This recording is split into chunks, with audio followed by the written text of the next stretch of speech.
Hey, hi, hello, what is up? I hope you all are doing great today.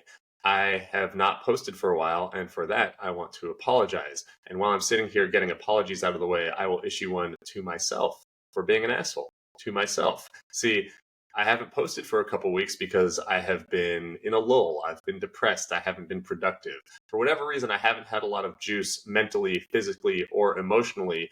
And I'm not apologizing for that because that's okay. In fact, I'm trying to parse this out. That's one of the reasons I'm sitting here rambling at the moment is I have made myself feel bad about going through a lull for the last 2 weeks, and I think that's ridiculous. See, these are two very human things, going through lulls and then making yourself feel bad about the way in which you are acting. Everyone does that at some point in their life. I do not know anyone who has not gone through it, and I do not know very many people who just let themselves fall by the wayside mentally, physically, emotionally. I think we all want to hold ourselves to certain standards, and I think there are points in time where, yeah, we dip below them, but then we hope that we, get back to them or we adjust our expectations.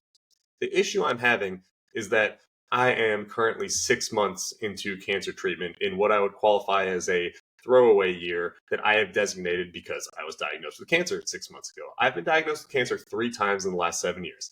Each time, for the sake of my mental health and the structure of my life, I've had, the talk with myself where I sat down and I said, listen, you don't know what this year is going to be like for your physical health, for your mental health, for your ability to accomplish things.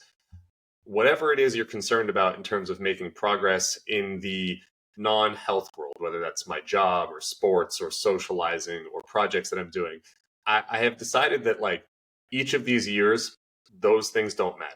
If I get to do anything in those respects, if I make money or if I make new friends or if I go on vacations or I do anything that's not related to just healing from cancer, that gets to be gravy. But my primary job, my primary focus each of these years that I've been in cancer treatment is be healthy. Do everything you can to recover from the treatment you're taking, from surgery, from the stress of being in cancer treatment, and also the unknown. I've been fortunate enough to get to no evidence of disease, NED, cancer free, 3 separate times in treatment. I'm currently NED, even though I have 6 months more of treatments here, which is an absolute awesome place to be. That's very fortunate. I didn't know I was going to get there in any of the treatments that I was doing, and I got there pretty early in each of them. So my experience is skewed, or my perspective might be warped by the success that I've had in terms of responding to cancer treatment, and it's allowed me to focus on these secondary things each of the years. And so when I've gotten into a rut, like I did for the last 2 weeks, part of my brain will take over and say, hey man, you're healthy. You're not having side effects from treatment. You are not, forced to go in and do labs perpetually or IV treatment. I take pills every day for cancer treatment, meaning I have a fairly normal life as it relates to what my expectations have been historically for cancer treatment and what most people who have stage 4 cancer have gone through historically as well. So I have this great quality of life for being a cancer patient.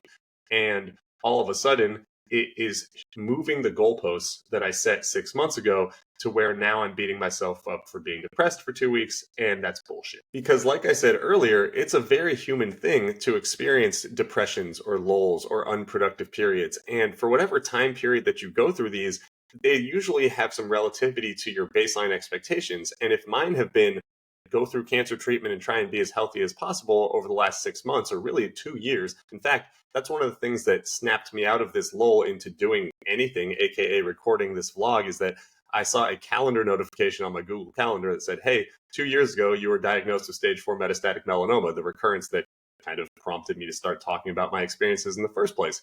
And I thought, if this isn't a good sign that you need to like get your head back in the game, I don't know what is. Because one thing that I like to do, whether it's assessing my own life or dealing with business or a sports team or a project that I'm working on, is I like to zoom out. And 2 years ago, when I was diagnosed with a recurrence, my life was substantially worse than it is today. And I can say that almost quantifiably if you look at any metric, whether it's financial success, social success, how I feel about myself, how I feel about my cancer case. I had a lot of fear and uncertainty at that time. And that's not to say I don't have those feelings now. In fact, that's what kind of has prompted these years to go well during cancer treatment. I go into this like hyper fight or flight, and it makes me into a true grinder. I mean, I sit there and I worry about the ramifications of my future and what it's doing to the people I care about and the structure that I've created historically. You get the point. All these thoughts usually drive me to do well in the non-cancer related areas. And that's awesome. I'm very happy that I've gone above and beyond my expectations. But this year, one of the things that I resolved to do was to give myself a little more grace if I did do nothing, if I did fall into these lulls, because I have come out of each cancer treatment feeling hyper burned out and searching for answers and resting at the back end of these things. You can't just manufacture rest for yourself like that. It doesn't work like that in my experience. Like if you need to pause when you're burnt out, you need to do it then. You can't say, well, I'll rest when I've finished treatment. Because for all of the science and pseudoscience bullshit out there about what causes, prevents, treats, helps, perpetuates, whatever affects cancer, some of the clearest correlations in real science are that stress is bad for cancer, sleep is good for recovery, and even if you want to remove cancer from the equation, just stress is bad for your life. And when you're burnt out, it's hard to grind through it. It's a cumulative thing. If you try and add more pressure to a pressure packed situation, it usually doesn't get better in my experience. And so when I found myself in these situations, specifically during treatment, I've often wished that maybe I had just, cut it a little bit shorter. I had decided to, hey, actually rest and let myself recalibrate and pick up where I left off. Because if I continue to zoom out, things are going pretty great. Like I said, I'm NED at the moment. My life is structurally very sound right now. I love where I'm at socially. I love where I'm at in my relationship. I love the progress that I've made financially and in my work and in the advocacy work that I'm doing. And this 2 weeks is a blip at best. And so I don't need to beat myself up about it. I don't need to be an asshole to myself. But saying this all out loud, acknowledging the problem and calling myself an asshole and then talking about how I can solve it, that doesn't mean I'm going to solve it immediately. That's the problem with humans, is we're great at the ideation and information portion of things, and we're pretty bad at the execution portion of things, because otherwise we'd all be ripped billionaires or whatever our intrinsic goals are. I think there's always, a plan for doing these things, and getting yourself to do it is a lot harder in practice. So even though this has been a very cathartic time, me talking to the camera, it's a very selfish vlog.